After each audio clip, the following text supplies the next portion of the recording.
It's not hate to say that we were kidnapped and brought here. It's true. It's not hate to say that we were Jim Crow, discriminated and segregated. It's true. Our problem has been, as black people, we've always been concerned about white America, never about... I can't be a pessimist because I'm alive. To be a pessimist means that you have agreed that human life is an academic matter. We might not be back. I might be in jail. I might be anywhere. But when I leave, you can remember I said with the last words on my lips that I am a revolutionary. And you're going to have to keep on saying that. Welcome back. This is Ryan HRap B. Williams. Thank you for tapping in. This is the End of the Bench Media, a few minutes with HRap, a program in which I'm attempting to uplift my people, pushing them into a world that represents our great-grandchildren's great-grandchildren. That's how far in the future we need to look. Thank you for tapping in. Thank you, thank you, thank you. It is important that you do so. Now, with that being said, I want to divert you to www.theendofthebench.com, www.theendofthebench.com. That's where my work primarily sits. You can also, if you haven't already, like, subscribe, leave a comment, tell a friend to tap in. If you haven't already, hit that like button. As I stated, this is a program called A Few Minutes with HRap. Today's topic is make your family your business. Make your family your business. Not in the sense of mind your own business. Create your family structure it like a business. The reason I want you to structure it like a business is because we live in a world of capitalism. In the United States of America, cash is king. Money is God to a lot of people. And what we have to do is, instead of always preaching what we should and what we have to do, and preaching things on a grandiose scale that a lot of people may or may not be conforming to, but what thing people always conform to is business. A lot of people are chasing this fictional bag. I got to get the bag. The bag is important for me. I'm out here trying to chase the bag. And when you're chasing this bag, what you have to do is understand. In order to, if you're going to attack people and ask them to tear down the power structure that is currently in place, whereas people are being stripped of their rights, people are using terminology and law to obfuscate and get around other things that are important to you. If you start thinking in the manner in which they think, what will happen is you'll be able to operate in the world that is equivalent to them. And when you are operating on the same plane, if you're even and you're superior, you're leaving. See, people without a moral compass will never be able to compete with people on a moral compass if they look at the rules and attack the situation with the same vigor. What we've done is attack a human rights situation from an emotional standpoint. I'm angry. I'm hurt. I'm distraught. It's all between your ears. Now, if you use it from business, no one will advise you to approach a business situation with emotion. It's never personal. It's business, right? That is a mantra that has been going on in these United States of America as long as I've been living. I can't speak about before then. But if it's business, never personal, and you structure your family and your life as a business, what happens? Then you have a set of rules. You have a hierarchy. You have a product, and you have a presentation of that product, and you have a projection of that product. The first thing you want to do in business is this: business structure. How do you structure your family like a business? Every business, or every big business, because that's what you're thinking of. You're not thinking of a corner store. You're not thinking of a candy shop. You're not thinking of a lemonade stand. What you're thinking of, you're going to think and from the perspective of a conglomerate. What does a conglomerate have? It has a board of directors. They oversee it. So you must structure your family like that. You have your elders, you have your parents, and you have your hierarchy, the hierarchy of your home. The reason you want to do it that way is when you have structure, there are certain rules in regards to that structure. This is that said trickle down effect that you've been hearing about in business since you were a child, possibly. If you were paying attention to the news, if you're paying attention to economists, and you're paying attention to the things in which they're in the ways in which the country is designed, there's a hierarchy. The president, you have 3 branches of government: executive, legislative, and judicial. That's how you need to set up your family. Because if you have it set up and structured, then no group of people is more powerful than the next, and there are answers and checks and balances in that. See, a lot of families in working class America, they are surviving, they're not living. In order to live, you must have structure. Just look at your temple. You must fuel your temple. You must clean your temple. You must enhance your temple from the inside out. That's why you need to stay in shape. You need to stay in mental shape by always putting things into your mind. When you put things into your mind, you grow and expand your mind. When you grow and expand your mind, it is like a business, because that's exactly what you want to do. You keep your temple clean, because a clean temple enhances the mind at all times. Everything must flow in a order. Now, when you're looking at your family as a business, yes, you have your parents and your significant other parents, and you guys make up the board of directors. This board of directors will set certain rules of engagement in which this business will fall under. Like almost like a segment of HR. You have, this is what time we will report. This is what you will do for 8 to 10 to 12 hours a day. These are the people you will answer to. These are the people you will go to for advice and things of that nature. Your grandparents will be the CEO and the COO of the company. That's because they started everything. You got 4 sets of grandparents, and you have 2 sets of grandparents and 2 sets of parents, whereas they will rule over the business. They set the rules. They set the standards. They showed you how hard to work. They told you what to work on. They told you what you should expect in the future. This is how a business runs. And when you do that, then nothing can sneak up on you, because you have 75, 80, maybe 100 years of experience. Then you have 65, 70 years of experience. Now you got 55 years of experience on your own. This is how a business runs.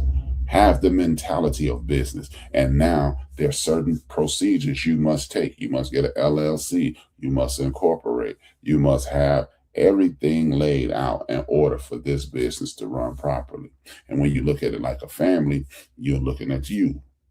You are looking at yourself. This business structure must fall up under the guise of listening with the intent to understand, not to respond.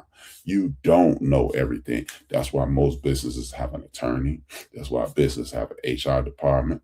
That's why business have people with experience who've done what you've done. And we must lean on those people who came before us, whether they be aunts and uncles, grandparents, parents, great-grandparents, and then you'll know everything it takes about your business. To the structure in your business, also the history of your business. If you don't know the history of your business, then guess what? You will continue to struggle. Maybe, just maybe, your grandfather only took it as far as he can go, and your father took it a little further, and now it's your turn to run things. You and your spouse's turn to run things. But if you don't know where they stopped or why they started, then guess what? Your business will be stagnant and spin its wheels in that same position. This is what we need to do. We need to invest in our parents. Maybe we need to ask questions like, how did you meet? How did you stay together? What are the secrets of you staying together? See, now you understand how to make the business run in the future. The future is the key. But if we don't have that structure and understanding the structure that comes along with the family, aka a business, that family will always go willy-nilly. Guess what? You need to know about alcoholism. You need to know about drug abuse. You need to know about physical abuse. You need to know about anger management. These are the things that will stop you from repeating the cycle, break the chain, teenage pregnancy. We must understand who we are, where we are, where we come from in order to get to the future. Understand your past. 8, understand your past. that will let you know why you are currently where you are, and it will navigate you through the future. That structure in itself, that's how a business runs. People don't just get up in the morning and say, hey, I'm at Chase. This is Chase Bank. We got a JP Morgan Chase. Exactly. Look, I worked at a company called Reuters at one point. They made me learn the history of the company before I had one assignment at all. I knew everything about that company to the point where the CEO, the brand new CEO, was 3 seats away from me. Yes, everything that was in that company, I had to find out about. I had to find out that this is the oldest and largest media organization on earth, and their history started with them breaking the news to the world that Abraham Lincoln was assassinated. Yes, they are the USA Today of Europe. And this is the only way you make things work. A lot of people think because, hey man, I'm in business, I got the bag. No, the bag in the business is not how you make things. So you need to understand supply and demand. You need to understand cost effectiveness. You need to understand how to take a little and get a lot. Small investment, large ROI, return on investment. These are the things that you do. You invest in you and your spouse, and you invest in the history of your parents and their parents, and you invest in the history of your grandparents, and then you learn how to make things work. This is the structure I'm talking about. This make your family a business, because if you don't, you continue to be stagnant. You continue to have teenage pregnancy. You continue to have drug abuse. You tend to have alcohol abuse. You continue to be obese. You continue to have high blood pressure, diabetes, and things of that nature. What's the first thing the doctor asks you when you go to a doctor, your brand new doctor? What's going on with you, and what's your family history? They find your family history, and then they construct a plan to assist you in going into the future. That's what you need to do. If you don't do that, you are wasting your time and everybody's around you time. Because if you don't do that, then what are you here for? Because if you don't have any plans on being in the future, then you need to structure. You need to stop trying to structure your future and just live willy-nilly. If you don't have, but most of us have. Do you really want your children crying?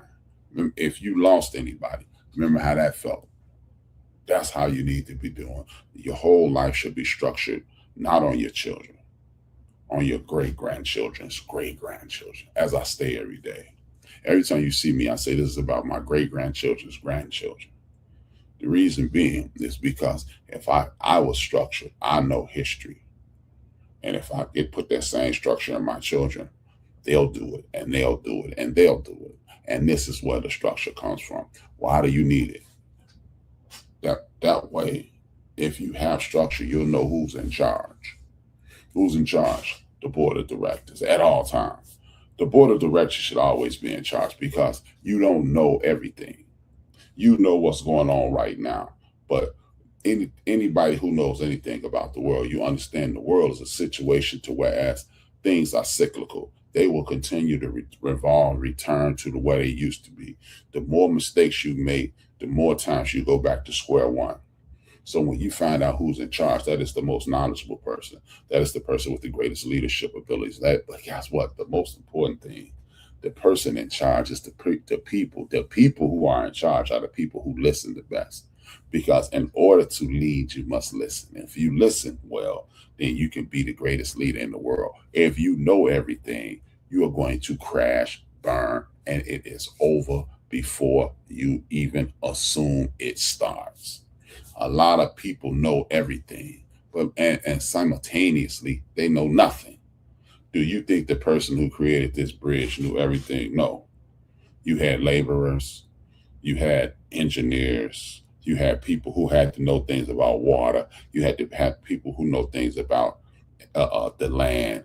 You had to know people who know everything about this entire picture. The person who created that building in the back, which is called the Willis Tower, formerly known as the Sears Tower. Ironically, the building right next to the Sears Tower is where I used to work in Reuters. Do you think the engineers and the architects, they knew everything? No. So what you need to know is this: who's in charge? When you figure out who's in charge, then you'll know who to follow, what rules to follow, and how to make it through.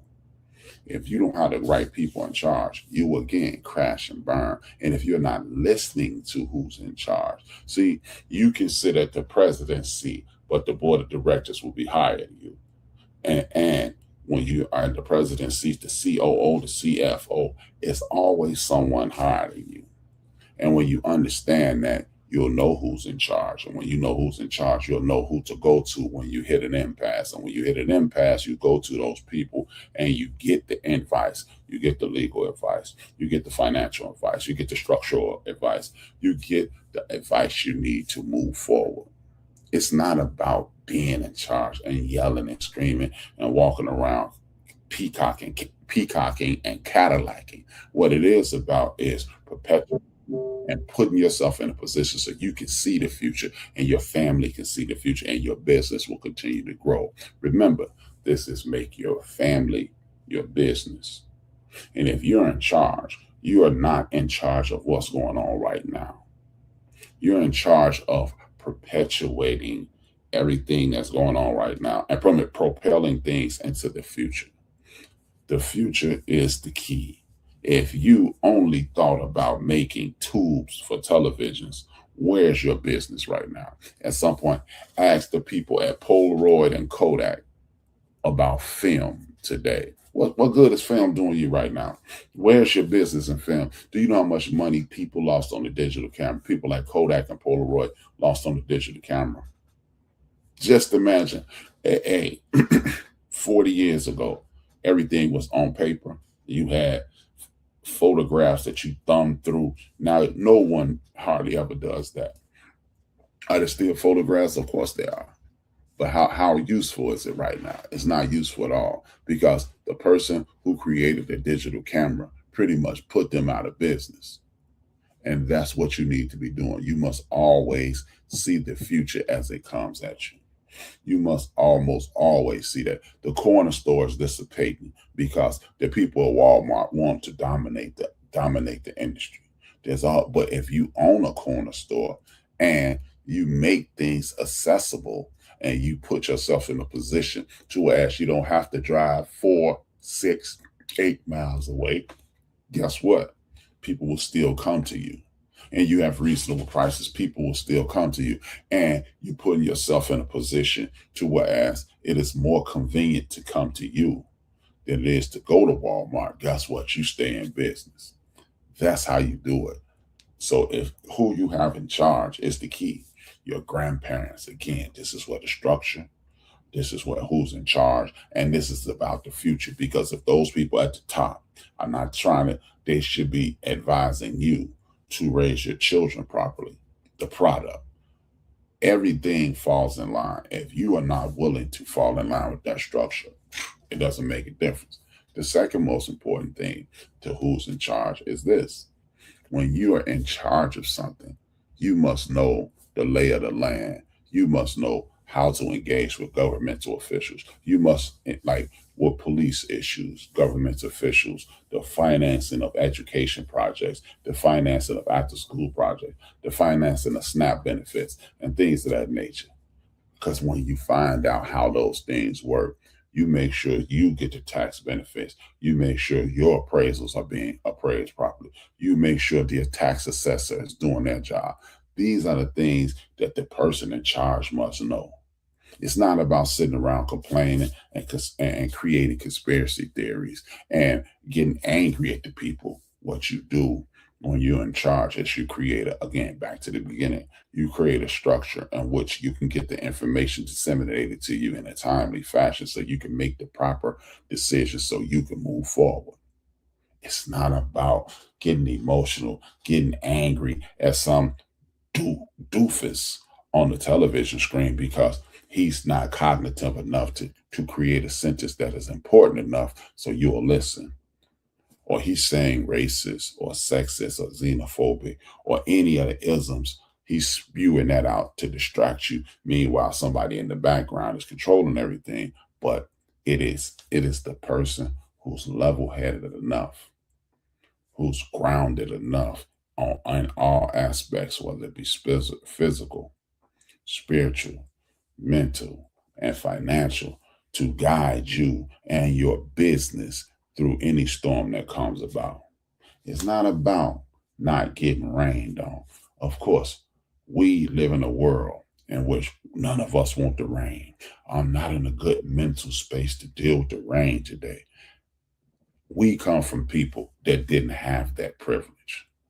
This concept of allow me to get my emotions out so I can get through the day. No, that's not where we come from. Again, you want to forget where you came from, the structure of why you're here, in order to move forward, which is completely and totally asinine. That's why you have these people on the internet and your friend group that want to be logical about, well, you have to get past certain things. No, you don't. There's no such thing as getting past. This scar has been on my hand since I was 6 years old. It ain't bothering me no more. It has caused me zero pain. But anytime I look at my hand, it's a reminder, don't play with knives. Don't play with pocket knives. It should be in your pocket and not to be played with. That's what it should remind me of. And it does. I should never forget that, because the pain and the hiding it from my mother so I wouldn't get in trouble and all that chaos that I created should never go away. Let me know. Be upfront, be upright. When you make a mistake, admit the mistake, address the mistake, be accountable for the mistake so the mistake can be corrected. That's why you're in charge of your business, and your business is in your house, and your parents and your significant other parents are in charge of your house as well. Oh, this is my house. I'm running it. No, it's your business. You are a branch of a franchise. That's why you should think of your family as a business, because you're only a branch of the franchise of Pollard Williams, the franchise of whatever, and you come together and you create the Williams franchise, and now it's another extension of that. But you never stop being Pollard Williams, you never stop being Liggins, you never stop being Whitmore, and whatever names are attached to your significant other, because all that knowledge in the structure, all that knowledge that comes from the business structure right here is downloaded into the people who are in charge of the business currently, and you move forward. And as long as you move forward, you'll be successful. But if you sit around and you say, oh, no, that's not going to be the case, and I'm in charge. If you love the title, then you've doomed yourself to begin with, because the title of who's in charge, he knows the entire history. He knows all the idiosyncrasy of the history. He understands the structure, the business structure of the history. That's why he or she is in charge. And guess what? The number one thing of a person who's in charge, guess what's the greatest, one of the greatest characteristics of a person who's in charge? 3 words: I don't know. But that doesn't mean I will never know. That doesn't make me weak. That doesn't make me stupid. That doesn't make me insufficient. What it does make me is a person with a quest for knowledge. And if you're not questing for that knowledge, instead of just saying, falling back on weakling ideals by saying, that's my experience or that's my opinion. Your experience is your experience, and it works for you. Does it work for your entire family? Is it beneficial to the business? Your opinion is just that, your opinion, the way you see it. But the reality of the situation could be something totally different. So you take your experience and your opinion and you add it to the structure of the business and the history of the business and the knowledge of the business and the experience of the business, and you come up to a feasible conclusion, to a feasible solution to a problem. But a lot of us get caught up in how we feel, facts over feelings, what we think, thought over process, and then we crash and burn. And that's why we're in the position we're in now, because for some reason you're ashamed of your past. For some reason, you've been taught that because your people were brutalized, beat into submission, and duped into slavery, enslavement. They are less than, but you're not really realizing that all the tyranny, all the chaos, and all of the oppression that you face God has galvanized you and made you the strongest individual in the world. That's why you're presented with things like your feelings, that they're only important to you. They're not important to the business, because guess what? At one point, your ancestors didn't have the option to feel a damn thing. Do you think that man who watched this child get sold, or that couple that watched their child get sold away, you think they didn't have feelings, but they had to work through it?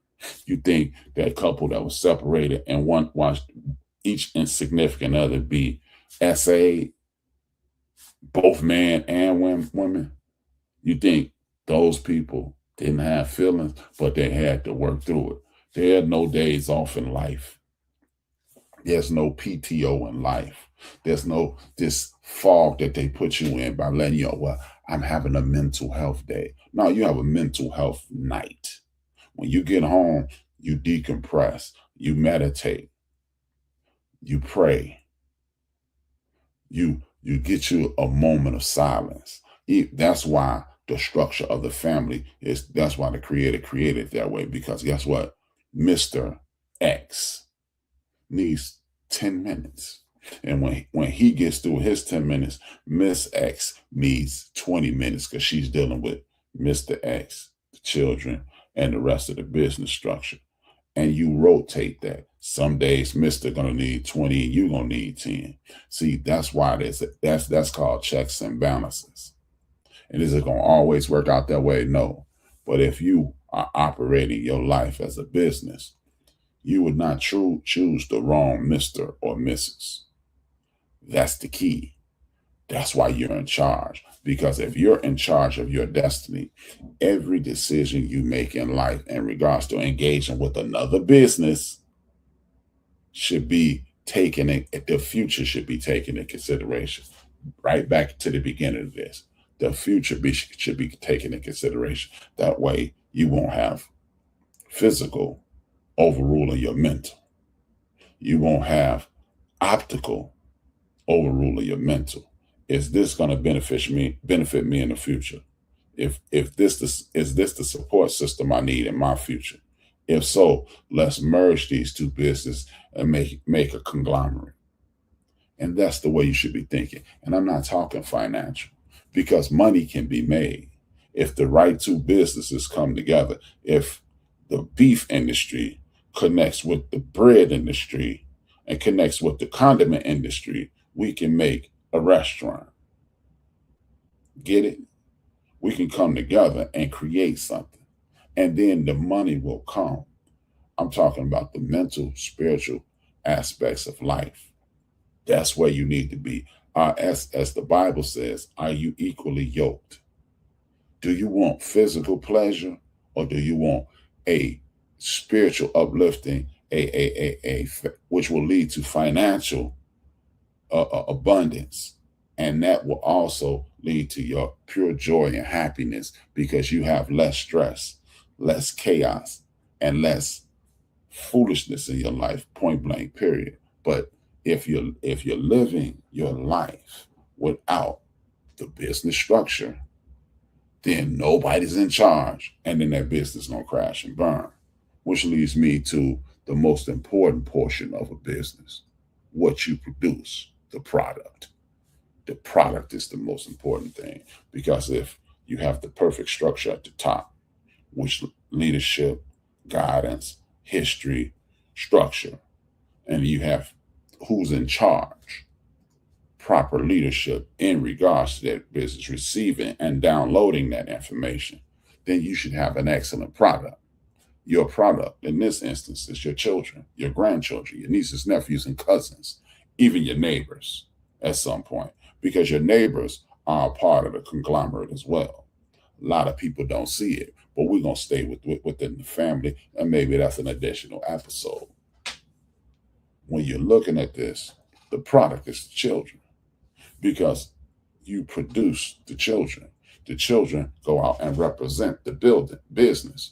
And when they represent the business, they should be respected, dignified. They should be educated, enhanced, and empowering, as well as assisting. That's the key to a business. Most businesses go out and do charitable work. That's the assistance your children should be making. You see an elder with some bags, you help them with their bags. You help them to their home, not for cash, not as an exchange, but as a charitable deed. Because guess what? Wouldn't you want someone to do that with the person who's in charge of your home? And that will help the structure of your business if you are standing there as a product and you are assisting the community, not always taking from academically, spiritually, socially. You're also enhancing, making things lighter. That's the purpose of the product. Because if your product is excellent, then people buy into your product and they sow into your product. Then guess what? What happens? That person is enhanced because he understands no matter where I go, I will be uplifted because I too uplift. These are the things you must keep in mind as you're doing this. Your product is the most important thing. It is a representation of who you are. So if you are in charge and your product is awesome, the structure is working. Now, a lot of people complain about this product that is currently in the world today. A lot of people complain about this. And this is a shame because you are in charge of the product. The people in this picture, they are in charge of the product. Why are they in charge of the product? Because they created the product.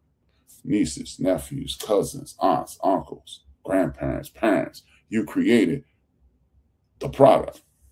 And if you're not rearing the product properly, don't ask the product. Don't ask a car without oil to run properly. Don't ask a car without spark plugs to run properly. Don't ask a car without windows to keep the cold off of you, keep the wet off of you, keep the snow out of the car. You don't ask that, because when you do that, you're asking something that hasn't been properly prepared to do something that it has the inability to do. But once you properly prepare that product by pouring into it academically, pouring into it spiritually, pouring into it vocationally, pouring into it athletically, and all those things are enhancing, say, a work ethic. But if you are not making sure that product isn't the best product, when it malfunctions, don't complain about the product. Complain about the person in charge and the structure of the business. See, it's easy to complain that this product is not up to standards, but it took a lot to get that product there. And a lot of these products are missing nuts and bolts. They're just a shiny object that hasn't even been buffed properly. But then we complain about it. And if we're going to complain about the product, we must complain about the producer of the product, the business in which created this product. And if you want to continue to complain about that business, then what you're going to do is suffer the consequences, because no one will invest in your product. You haven't properly invested in your product. Therefore, said product, the child, will not go to school and behave properly. And if he's not behaving properly, then the person in charge of that product, which is academia, will not invest in your product, which is your child. And now that child isn't getting academically enhanced, and it's not getting mentally enhanced. And now he's not going to go to a house of religion, and you're not going to get spiritually enhanced, because this child is not used to applying himself in regards to focus, in regards to receiving information, which could potentially be seen as a tune-up, and it's not going to retain that information. So now you have two outlets in which the child isn't getting it at home, which is the creation. It isn't getting it academically, which is the mental, and it's not getting it, well, that's three, spiritually. So now the child is wayward, and the product is running substandard. At that point, no one can complain about their product besides the creator of the product, and that is who's in charge. But the product is still the product. Don't wait till the product gets 10, 20, 30, 50 miles away in order to properly correct the product. The product must be corrected and built and designed and aligned before it leaves the factory, your home.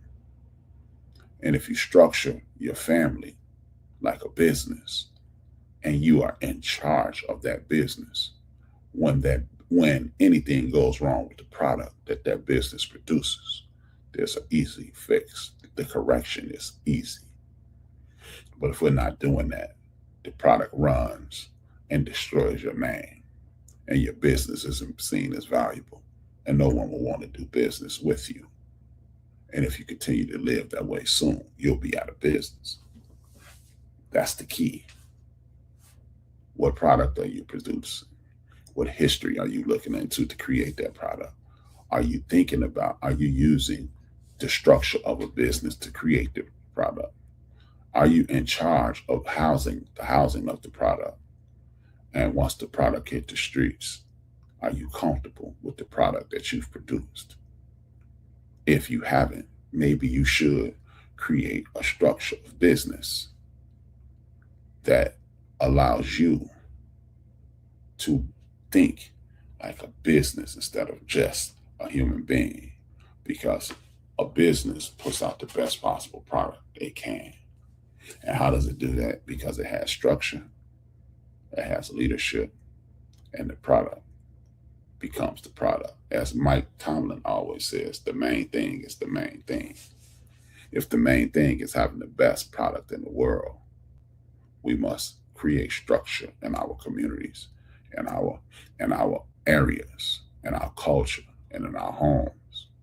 So the product that comes from those communities, those areas, and in our homes are the best possible product anybody's ever seen.